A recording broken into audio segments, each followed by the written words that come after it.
President Yoweri Museveni ahireyo kusima kwe omu butumwa bwo bumushomirwe Professor Ephraim Kamuntu ahakushendekereza ombero gwa Joyce Mebo birungi orumuhara w'omugenzi Elfaz Lachi omuri Nyindo Ndija omu district ya Rwampara. To the family of the late Elfaz Lachi, condolence message. It was with great sadness that I learned of the passing on of Joyce Mebo Birungi Lachi. On behalf of government and on behalf of NRM party, as well as on my own behalf, I want to extend my heartfelt sympathies to Ambassador Duncan Muhumuza Lachi, Uganda's Deputy Permanent Representative at United Nations.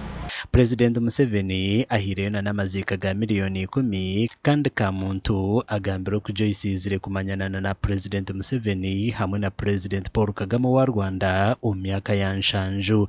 Yoweri Kaguta Museveni ekyashasire abo mu shitobu nabo kurutaro rwo kubanza rwa 1971-79 Museveni akarwana nishi Lachi. Yes, this is true. Museveni nakimanya jeje kumanya umuhara wa Lachi n'umuhara w'omuntu oyabinira urutaro. Abari kuzarwa nabo bagambira hamagarage okurwara ko mugenzi okwika kufa. Akashasha mukifumo yashasha umutima ebaha yaruha after one of them collapsed. Bamukamo na test tube to inflate it, bamutana have ventilator, konga kiavu. Mureke kwe kubagiza, you can't be you all the time unoye kubagiza abo kubagiza sarachikoze. Kuri yachikoze and she had all the right to do it. And when I must confess, nyunkanda kumanya Joyce arwire ati because she never ever used to say she was badly off. Abana be bamugambireho nko biraryo mukaze manzi owabareberire kurunzi kandi akabashomesa. Konka, even in death we still love you, we still carry your values. Thank you for everything you taught us. I know it's not going to be easy, but you left us with God. Edi Chobe oro presidenti w'abanya-Uganda bari kutura muri Chicago muri Amerika aho mugenzi yatwire okurwa umwaka gw'2023 okwika umwaka gw'2022 na wahire y'obutumwa bwe. Condole with the family and friends for this great loss. We will always remember her as a loving and welcoming lady.